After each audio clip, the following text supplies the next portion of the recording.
Hello and welcome to Is This England, a show where we talk about old and new England games and ask just how England was this.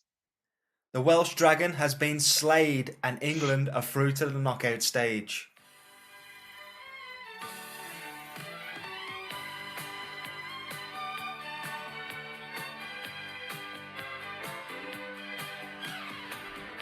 You may be a stranger,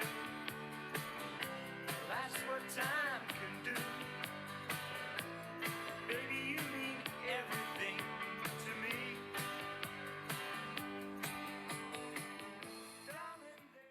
Oh, that was good. That was much better than this time last week. I was down in the dumps and now I'm not. Down in the dumps, big hangover Yeah, for both of us after that game, but much better now after the week of football we've had and the week of well, the one game that England have had where everyone's just realised everything's fine again. absolutely. Before we get into everything, we do have to acknowledge that the end is in sight. We're into knockout stage now. The games have rapidly decreased in terms of quantity. Yeah, they've dried up slightly. That 4 games a day was so beautiful and blissful that I really enjoyed it. But it was such a hard reset into like was it to 2 a day or was it to 3 at It was first? well, it was four still, wasn't it? But there was simultaneous, so it was two. It was a 3 o'clock and a 7 o'clock kickoff with two games in each Yeah, of those. but you still had like there was still like you didn't get 4 kickoff times a day, and No, that that's kind it. of Yeah, changed. And like you had the mornings like a lot more free. And thank you again to Test cricket, which has saved me because England started their tour of Pakistan. It starts at like 4 in the morning over this time. I wasn't up watching it, but it was like I've got something to look at in the mornings now before World Cup starts again. it saved you from having to think about that void. Yeah, oh, never the void. I would just fill it with more podcasts, but I just wanted sport, live sport. Was it Tuesday night, the Wales game, when we last had live England sport? It was indeed, yes, the Wales game. It was, yeah, it was a fun one in the end, wasn't it? Gareth Southgate rung the changes. He did what everybody in England wanted and played Phil Foden from the start. He also played Marcus Rashford, Kyle Walker, Jordan Henderson. I don't think there were any more changes, but that was more than I expected. Yeah, differing successes for some of those. I feel like Henderson did a lot of the Henderson stuff of the pointing and the shouting and all that kind of stuff without actually doing a great deal. But I think maybe that's a plan for the knockouts where Phillips came on in the second half, for example, and I was wondering if maybe he'll play Phillips in the time now we've got between the big knockout games, maybe because if he is comfortable with some of those other players there and whatever, I don't think it's going to be Henderson. I think maybe that was an experiment to say, okay, if we played Jude Bellingham a bit more forward, would he be able to do the things we hope he did? And I think he played very well.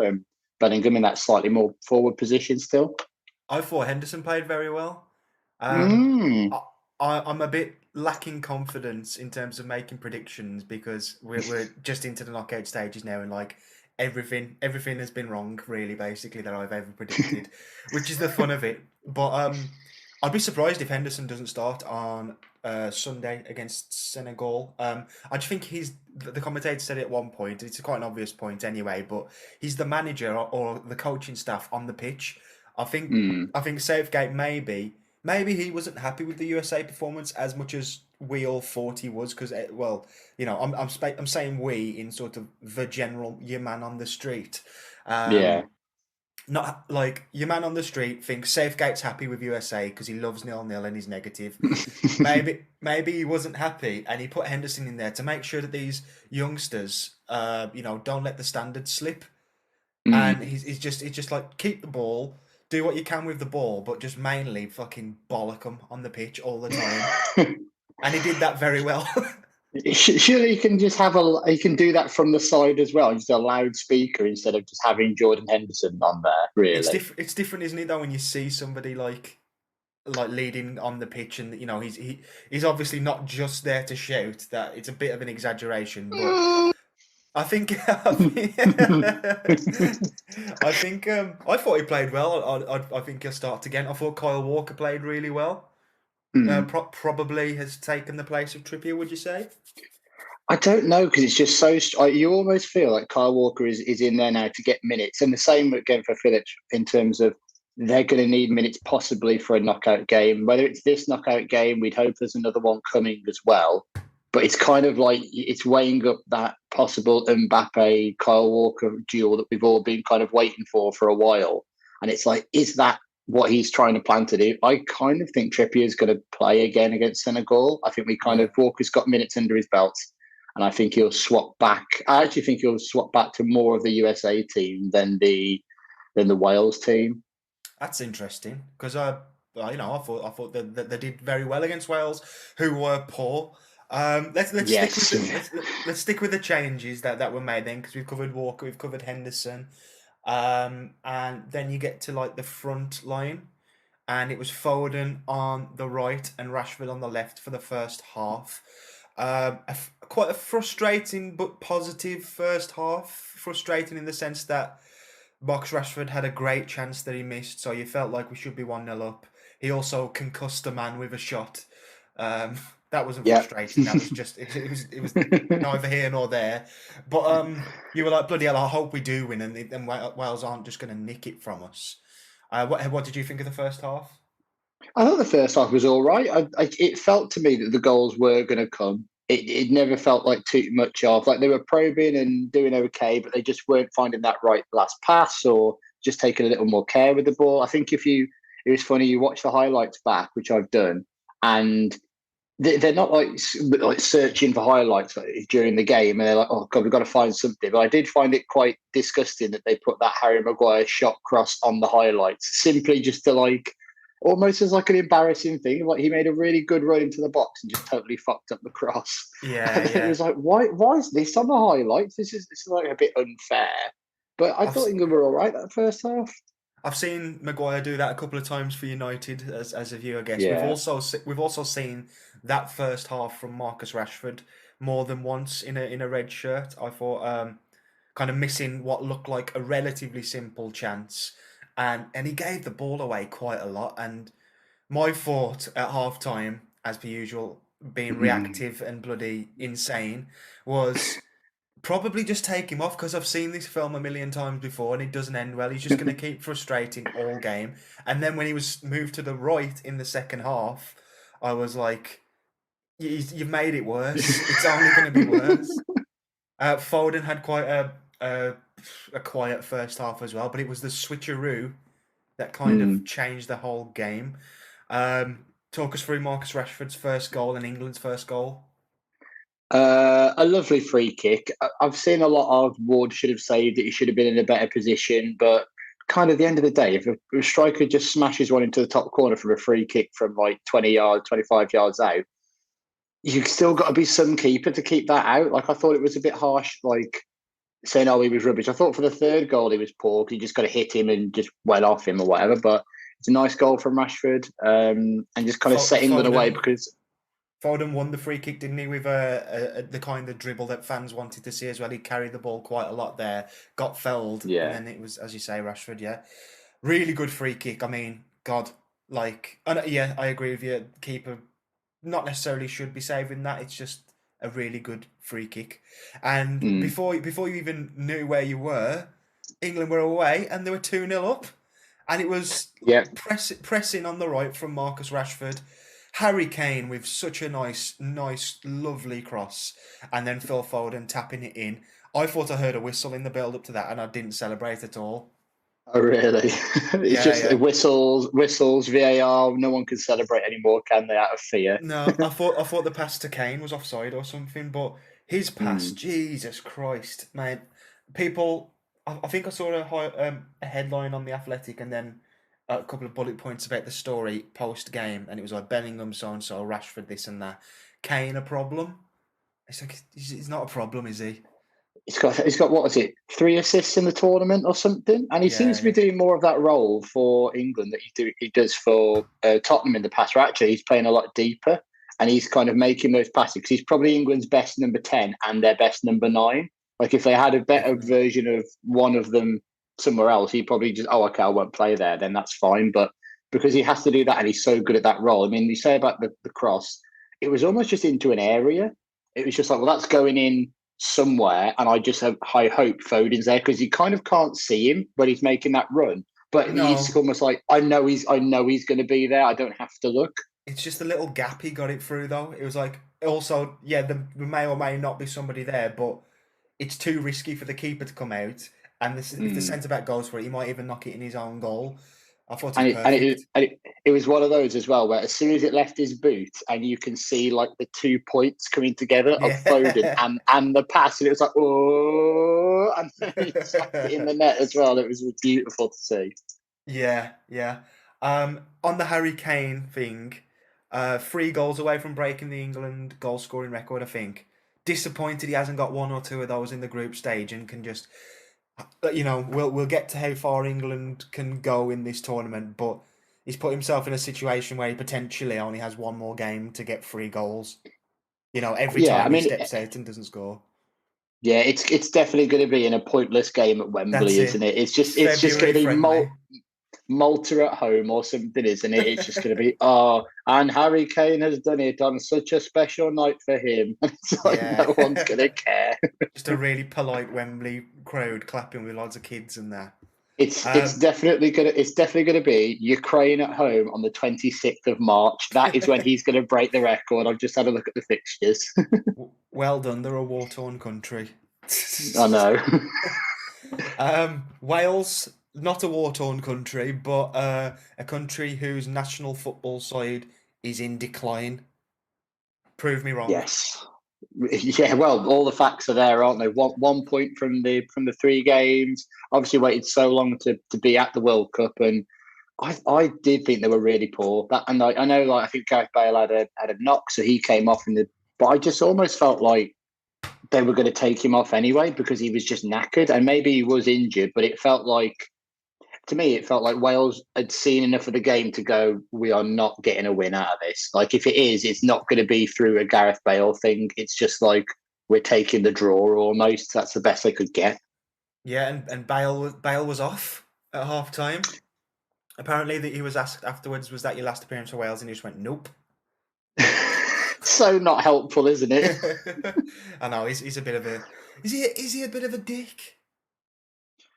Yeah, I think it's seen as Real Madrid was so crap to him, but at the same time, if he just can't be bothered playing and all that, like it's both things can be true. Real Madrid could have been monsters to him, but at the end of the day, they paid his contract for years and years and years, and it's Yeah, their fault they gave him that contract. But at the same time, maybe show that you're asked every now and then for the club that pay you literally like because I think we talked about a while ago. There used to be a thing about when Gareth Bale first signed about like there was a site that said how much money he earned like a minute, one of those just yeah. pointless websites. It's like, oh, it's if he dropped to tenner, it wouldn't be worth his time to pick it up, for example. And Yeah, it yeah. was like, yeah, he has obviously had a brilliant career and won so much as well, but yeah, it's got to be time for him to kind of step aside. And I think Rob Page said it as well that they wanted to make sure that the younger players did get on the pitch by the end. It was like, look, it's going to be a hard night, but they've got to learn this kind of things if we want to be at this stage again, and hopefully they will be. Hopefully, yeah. And like you said, there probably is some good young players coming through, but screw them because they're out and England are through. This England is are is one. this Wales? England are one of 5 teams, only 5, who went through the group stage unbeaten. The others were the USA, Netherlands, Morocco, and Croatia. Good going. Who would have had that as like the 5 unbeaten sides? And as we said Madness, with isn't it? the Iran game, the more that game, the more time you had away from that game, the better the result got. And I do think as the tournament's gone on, you've seen that a lot of teams are fallible. I mean, you look at the other night, like Spain, for example, they put out still a pretty much full strength team and lost to Japan. Brazil, I think the other night, they brung the changes because they were already through, so it didn't really matter, and they lost as well. Portugal put out a pretty much full strength team as well, even though they'd qualified, and South Korea beat them, and no one's France. impossible. That was the Series France, B yeah. team, but they did lose. So And they yeah, and they did bring on their like stars towards the end as well. Like I was watching that game, and again they still were trying to get that through, and we'll talk about some of the other groups in a bit as well, but it just shows no one is unbeatable. Everyone's got issues. And as the tournament's gone on, who would you say has really been the standout? Oh man, what an impressive team! Because against Spain, they were like everyone's favourites, and then it's just kind of like shit. They're not even top their group. This is going to sound like a joke or whatever, but surely it's Japan. Surely beating Spain and Germany in the group. But you don't think they've done really well. They're the favourites to go on and win it now. You think they could lose at any time. But yeah, Oh yeah. we'll get into the group stage just a little bit. But let's have a look at our opponents in approximately, at time of recording, 33 hours time. You got the big clock on the wall, haven't you? You bought it specially. Senegal countdown clock. Is it starting to feel real for you yet? Not particularly. No. One of the friends of the show, Adam Power, had told me earlier. He's like, "Oh, nerves are starting to kick in." I was like, "I can't even like." I've just about made it to the weekend. I'm like, it's Sunday night. I can't even think about it yet. But I think tomorrow will be. Maybe tonight I'll start thinking. Oh, one of the reasons you may not be feeling the nerves just yet is there's no. Well, I don't think there's any precedent for this. Certainly in my lifetime, I don't believe England have ever played an African side in a knockout tie. you know what? It's interesting actually because I went to the barbers the other day and they were pretty much saying this as I walked in. They were like, "Oh yeah, I don't think that England have ever played an African side in a World Cup." And I kind of didn't say anything for a while they were kind of like debating it. And I sat down in the chair and was like, "Oh, Cameroon, 1990." And I was like, "Oh yeah, good knowledge." And like, Good when knowledge. you get like praise in a barber shop, it's like almost like better than getting a knighthood because it's like respect almost. Yeah, yeah. And it was just like, yeah, I've got some of that as well. Yeah, so keep that in there. Did you follow it up with I actually do a football podcast about England, and they went, "Shut up, No, mate." Fucking I did square. not know. I know. Yeah, actually, do you want to listen to my podcast? Fucking get out. It's only an hour and a half each episode. And it's just like, yeah, we like talk about like old 70s games where everyone's disgusted and they kick each other and all that kind of stuff. We have played African sides in my life. I'm sure Tunisia qualifies as an African side, but knockout ties in my lifetime is not. But I don't think we've ever played Senegal. No, I actually had a look at that the other day, and England have never played Senegal, which it feels like it would be the ultimate, like at Wembley, pointless friendly, especially after like the 2002 World Cup, where they were like, right, get them over here, and we'll show them what a real team's like. Senegal in the group, then they started with a 2-0 loss against the Netherlands. Cody Gakpo, one of the highlights of the tournament for the Netherlands, scoring one of the goals there. They then came back with a bang and beat the hosts, Qatar, who got a goal. Actually, I didn't think they got a goal in the whole tournament, but 3-1 Senegal. Diadou and Dieng, all the Ds, getting the goals there. All the lads. And then on the final day in that group, Ismail Assar and Kalidou Koulibaly got the goals to lead Senegal to a victory against Ecuador. Some of the recognisable to the English fan names there, Koulibaly and Sarr. They also have Mendy in goal. I can't pretend that I've seen much of them, although apparently Gareth Southgate has watched them this year because I think they played against America in a friendly at some point. Okay. And he went to watch America, and it just so happens he managed to get some studying of Senegal in. Have you seen much of them? I watched. I say watched. The game was on in the pub after the England-Iran game, I think it was. So I remember watching that and just wasn't particularly paying much attention to the Netherlands game. I think I watched some of the Qatar game, and I thought they were good in that from the bits I saw. And I think maybe I watched the other game. I know I think I did watch it was while I had it on in the background while I was doing something against Ecuador and Senegal. Actually, it was a brilliant game from what I remember because they both just kind of came out guns blazing, and it was just like that was the ultimate take the handbrake off. Like they didn't have a handbrake in the car; it was just 60 miles an hour, down a country road headed towards each other, and they were flying, both of them. It's just there's almost no point in us talking about the Senegal side because against England, I mean, I just don't know what to expect. Like, do you think Southgate's going to pick with Senegal in mind, or do you think he's going to pick we're just going to do it our way? It's probably a bit of both. I don't think he's going to particularly go right. This player is going to come in from out of the cold for this game because I think this Yeah. England will still trust what they do as well. And I think someone asked me this morning as well. Actually, what was the side you'd pick for the game? And I just said whatever Southgate's going to pick because it's Yeah. kind of like like we said, it's kind of pointless. Almost going well. What about this? I know we've done it on lots of stuff as well, and it's quite fun to speculate at times, but. I do just think he's going to go with the team he believes in terms of been there and done it. I think he'll probably I think he'll bring Trippier back in. It's just interesting. Is he going to go for the Rice, Bellingham, and one other, which I think Yeah. he's probably going to do? And it really wouldn't surprise me if it was Mason Mount again. It really wouldn't. It wouldn't surprise me either. Bloody Mm. hell. But that could be fine. I'm confident. I'm really confident, but I've been really confident before. Should we make a prediction? Yes, I was thinking about this the other day. England really don't ever win big games like 3-1 because I was kind of thinking that was the score I'd may go for, but it doesn't seem like a very England score. 3-1. No. Oh, we conceded one, but it was comfortable. I could see England 2-1 maybe. Maybe it goes Okay. England go 2-0 up, and then Senegal get a late goal back. 1-0 will be mine. 1-0 England in extra time. Oh God! I don't think my booking at the pub goes on for that long. So extra time kicks off and somebody goes, "Excuse me, mate, we've got this table booked." Yeah, I That'd be good. booked this for extra time. So we've got our predictions locked in. Like you say, it has been a crazy week at the World Cup. Let's just before we go, sort of run through the highlights of the week and then look ahead to the round of 16. So Argentina finished top of their group, beating Poland. Poland were bad from what I saw, but Poland still somehow managed to go through, even though they've been really crap at this tournament. and at 3 p.m. on Sunday, I am Polish because they're playing Oh, France really? in the next round.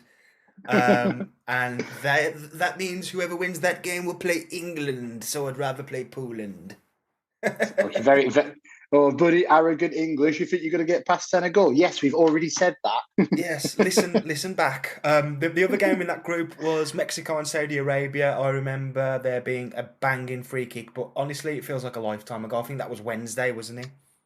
Yeah, probably Wednesday. I want to say middle of the day as well. That was kind of Yeah. like the earlier game as well. And you always have to make a decision with these games of which one am I going to watch, and you're kind of like, right, what's my choice going to be? And I think that was the later game. I was out at this point, so I don't think I saw that one coming in. But yeah, Poland go through with Argentina, Saudi Arabia again playing very well and going out, and it's like that result against Argentina seems a million miles away now, even though it was like one of the results of the tournament. You know what seems a million miles away as well is our dark horses of the tournament prediction. Denmark. Denmark, who finished bottom of Group D with 1 point. Australia, though, one of the surprise packages of the tournament for me. I mean, I would never have thought that they would get through that group. I thought Tunisia would maybe get out ahead of them, or is that just me being nasty? No. I think it was this really strange group because Denmark in that first game against Tunisia, both teams played well without creating tons and tons of chances. But I remember watching that game and thinking, okay, Tunisia are like better than I thought they were. Then Denmark played France and lost, and again, either team could have won that game. It felt like both teams were making loads of chances. Denmark just came up on the wrong side of it. And the Australia-Tunisia game I remember watching, and Australia, like they defended really well, but how Tunisia didn't score at some points, I don't know. And you just feel like it was all crazy going into this game. And I remember Jermaine Genius, non-friend of the pod, Jermaine Genius was like, "Oh yeah, in Denmark, the goal is going to come. Don't worry about it. They're just, they're playing well." And I was like, I don't think they're playing that well. And then Australia just kind of smash and grab. And it was also so different as well because Tunisia beat France, meaning that if Denmark could have equalised, Tunisia would have gone through. And in the last minute of the Tunisia game, France equalised, and then it was ruled out. And it was just like, Mad. I can't keep up with this. Can someone just blow the whistle, please? Exactly. And if you thought that was bad, Group E, Japan, Oh, flipping, oh my God.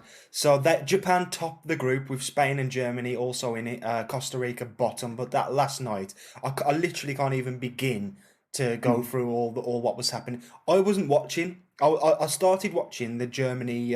Was it Germany? It was Costa Rica. Costa Rica game, and Serge Gnabry scored a goal, and I was like, well, this is it then. This is just going to be like 3 or 4-0 to Germany. And I played on my Xbox for a bit. I looked at my phone and my brother just went, have you seen these scores? I'm just on my way back. It's absolutely mad. I looked at it. I think it was 2-2 in the Costa Rica game, and Germany had only just equalised to make it 2-2. And Japan were beating Spain. I think they'd just gone in the lead in that as well. And yeah, it would end up finishing like that for Japan, obviously. An incredible moment for them, beating Germany and Spain in the group stage. Amazing. And Germany did do the best, but it was not good enough. I think it was goal difference which got them, wasn't it? I think so. I think it was that Spain absolutely thumping Costa Rica that got them through, really, with that as well. And yeah, just an amazing night. I was out, unfortunately, so I missed this one. But I was where I was in the pub. I could see someone mouthing to someone else, "Germany are out." I was just like, "Oh, is this real?" And I just kind of sat down for a minute and just sat and looked at my phone for like 3 minutes and was like, "This is absolutely wild." And people also did not understand what curvature of a ball means. Oh, clearly, fucking hell. I don't know if we've got time to get into all of that, but that was crazy. Yeah, so I think it was in the situation, wasn't it? If Spain would have scored, then Germany would have gone through, and people were like, what's in that for Spain? Why would they rather Yeah. not Japan go through just in case they end up having to play them again? Although Japan beat them, so yeah. Group F, the big surprise there is, well, I guess the big surprise is Morocco topping the group, but the other big surprise is Belgium not making it out of the group. Or is that a big surprise? Yeah, I think it is. I think everyone kind of had Belgium to get through the group, definitely, possibly win it. I think I said it was just a bit of a tribute at this group, isn't it? Because it was just like Belgium are so old, Croatia are so old, they haven't brought any new players in. Belgium just still refusing to play Tielemans, and it's just like, have you not watched him like this year and like the last time like ever? Because he's brilliant. He's better than Axel Witsel, who's been around forever. Is Kevin De Bruyne a bit of a knob? He's an underrated weird bloke, I think. Yeah, because maybe he spent too much time with Guardiola and he's like drinking the Kool-Aid a bit. But he's no like, wonder he loves him so much. I know, yeah, fellow weirdo. But he was like, "Oh, we're too old to win this," and he just comes out in interviews and says that they're shit. And then him and Courtois have had a falling out. They've kind of done what we thought the France would do in terms of having a big falling out, making it public. And then obviously, the big reason for them going out was that they needed a striker to come on and take some chances, and Lukaku missed 4. Oh, yeah. Insane. I don't feel sympathy for Lukaku, I've got to say. He pissed me off when he was at United. Group G, no surprise there, really. Brazil top, Sweden second, Serbia bottom, Cameroon just above them. I mean, Brazil did lose, so I guess that's the surprise. And yeah, were you surprised when your man whipped his shirt off and got a red card in the end of that game? I was watching something on TV as we recorded. It was last night, and I'd seen that Switzerland had pegged it back to 2-2 in that game, and I saw that the Brazil game was 0-0, much changed side. And then I looked at my watch because I can get like a football was like just what the scores are and any incidents that have happened on my watch, and all it said was, Abubakar penalty, Abubakar red card. And I was like, what the hell has gone on here? Then I was like, oh, wait a minute.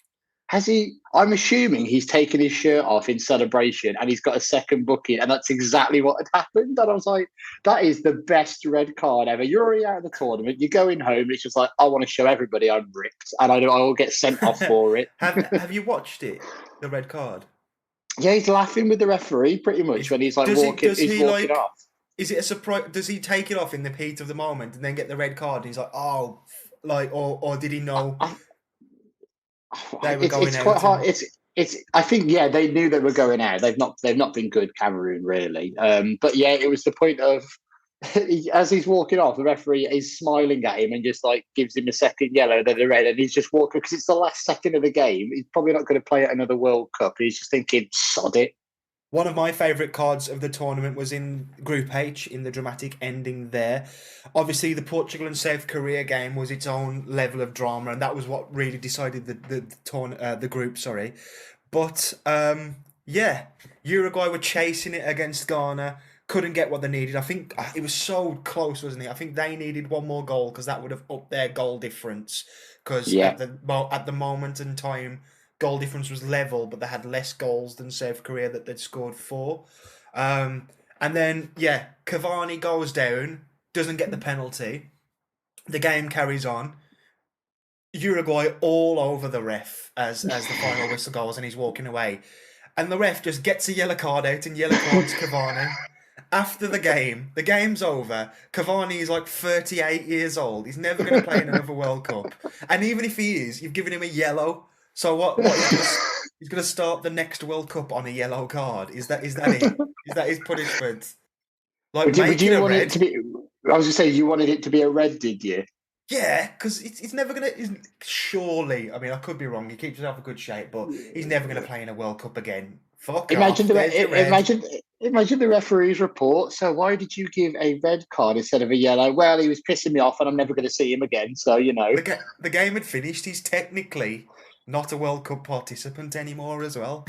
But I love it when you see like people like on the sidelines getting booked. I'm pretty sure someone got booked this World Cup and they were still being a substitute. Like they weren't even coming on. They were just on the side of the pitch and they got booked. the South Korea manager had been sent off, hadn't he? So he was in the stands for Oh. their big win against Portugal. Incredible scenes really at the end. The run from Son was great, and the finish from the Wolves guy, Hwang, I Yeah. think. Brilliant. Yeah. Portugal topped the group there, as you'd expect. Really, they didn't. I wouldn't say they did it in any great style, though. No, they it's just been all about the I was going to say the good and bad, the bad and bad with Ronaldo, isn't it? He's just looked really poor, trying to steal Bruno Fernandes's goal, even though he knew he didn't score it. Obviously, winning the penalty against Ghana and scoring it, and then from what I saw last night, putting in a really bad performance of missing chances, at fault for the first South Korean goal as well. And you feel like if they're going to go out, it's going to be with him on the pitch throwing a strop, and because I don't think the manager's ever going to bring him off. Like, why is he even starting this game if it's not for the point of I'm going to rack up a few tonight? Yeah. Well, just on Uruguay, the glorious realization from them after they'd taken off all their forward players that they actually needed another goal, and already the look on Suarez's face and the tears that started to come from it. Honestly, I had to just stop what I was doing because I was cooking at the time, and I just stopped what I was doing, put the sound back on, and I was like, I am taking all of this in now. And it kind of shows you that 5 substitutes, you could try and be a bit too clever with it too early and bring off all your players. And it was like, yeah, you've buggered yourself a bit. They had like that Coates, I think, was ended up playing up front for them. And it was just, I've missed seeing Luis Suarez cry. I really have. Well, that was the defining or the final image of the group stage. Luis Suarez in tears, Cavani getting a yellow card posthumously, and South Korea going through. Let's, before we wrap up, then have a look at those knockout ties. Dem rounds of 16. Starting today, actually, in probably by the time this is released, in about 2 minutes' time. Starting with the Netherlands versus USA. Interesting game, actually. I would say we'll go through all the rest, obviously, but that's potentially one of the, on paper, ties of the group. They feel like quite even sides. Yeah, and actually, they must be really close in the FIFA rankings. You'd imagine both 2 of the unbeaten teams as well, 2 of the 5 as well. So, yeah, someone's I think always got to go. A fun one. I know, yeah. It's just so final at this stage. It's like, you're gone now. But they've both not played in so long. It feels like, I forgot about them. Definitely, yeah. Argentina, Australia tonight. God, that could be an upset, or it could be the start of that. How stupid does it feel to look? I know they're both through and it could still happen, but when you look back and you're like, it might be a Messi v Ronaldo final. Portugal stunk every game, basically. Argentina haven't been much better. Messi's missing penalties and shit. It seems a bit strange. But you look at both of them, like Messi's had, I don't think he's been incredible, but it kind of gets rewritten, doesn't it, over time? Like I think Messi scored maybe 4 goals at a World Cup group stage a few years ago, and then it was like, oh, I think he won Player of the Tournament, but it was like in the knockout stages, he was just like he didn't really do much, but like all the big brains, the Jonathan Wilsons, are just like this has been his tournament. And he has to win it, and it's the same with this one as well. It's when like Ronaldo won the Euros, everyone was like, "He's done it, he's done it." And if Messi wins this and Argentina win it, it's like, "Oh, he's done it." Well, it's been a lot more of an effort from everybody else. Like you look at that Alvarez who played the other night and scored as well. It's more of a team effort, and they are more fallible than everyone thought. Yeah, definitely. France, are they infallible when they kick off tomorrow against Poland? I think against that Poland side. Yeah, definitely. But I just think that Poland team have been so disappointing. And they've almost kind of accidentally made it through the group stage that everyone forgot to like check their ticket or something. Yeah. And obviously the winner of that will play the winner of England v Senegal, which we've covered in great detail. Come on, Poland. Japan v Croatia is an interesting one. Croatia have done a little bit better than I think either of us would have given them credit for at the start of the tournament. Actually quite impressive towards the back end of the group stage. I thought they'd been all right. Yeah, they had that bit of a wobble against Canada, didn't they? And Canada again played well, but ended up losing 4-1, which has kind of been Canada's story at the tournament. And yeah, they survived the Lukaku onslaught, and they move on. I mean, Japan Croatia. I think that's going to be an interesting. There's not really like many super heavyweight title games in this, but you kind of go. There's a lot on the undercard where you go. That's interesting. That's really good. Yeah, it's more evenly spread, isn't it? Yeah. Brazil, South Korea is another tasty one, I think. Just off the back of South Korea, beating Portugal.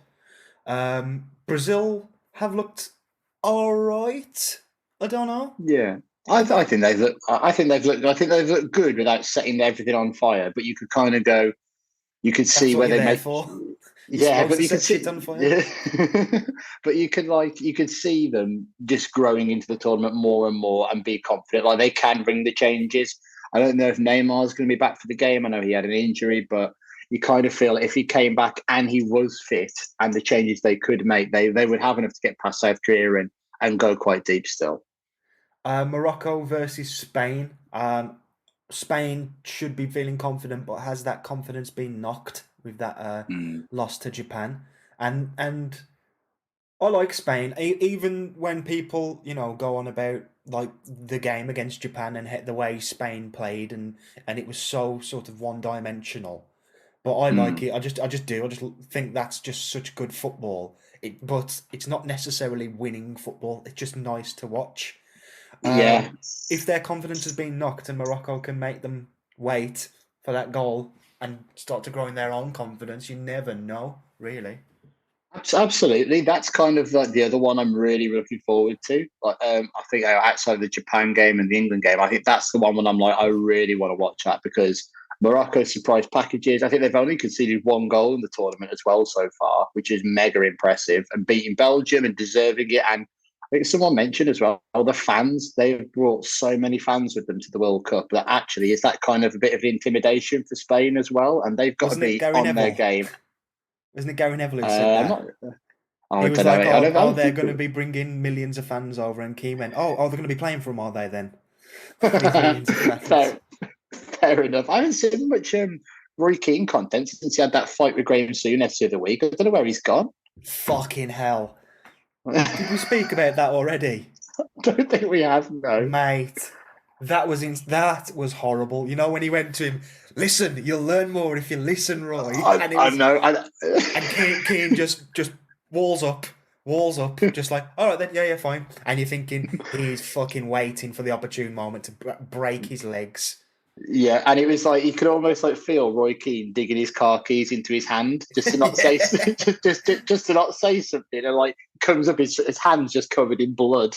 That was his choice to not. I don't think he was doing it for ITV's sake. I think he was doing it to be like, okay, well you've crossed the line now, and the next thing that you'll know, your legs will be broken. So it's too late.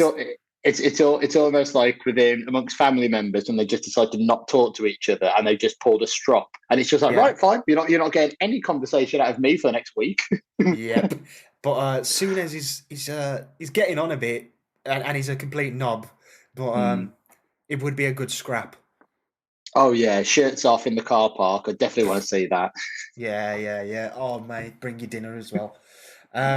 Portugal versus Switzerland is the final tie. That's Tuesday at 7 p.m. One of the more dull affairs, I think. But with Ronaldo and everything going on around him, I think Portugal are always going to be interesting because it's knockout football now. What is there, like 4 games until you get to the final? Has he got 4 more good games in a row in him? Can Portugal withstand this Ronaldo for 4 games to make it through? Because the rest of the team, you keep looking at and you think, yeah, they're really impressive. I think Bruno Fernandes has obviously, contributed with goals and assists. Some of the other players have done well too. Pepe still around, looking Yeah. absolutely grizzled and ripped, like he's just been like having to like cut weight for a fight or something. It's like, Yeah. oh man, I don't know if this is good or not. He looks ill. As soon as the final whistle goes, he's just mackies and shitloads of water. I think as soon as the final whistle goes, he just goes back into his cryogenic chamber and then only comes out like for kickoff.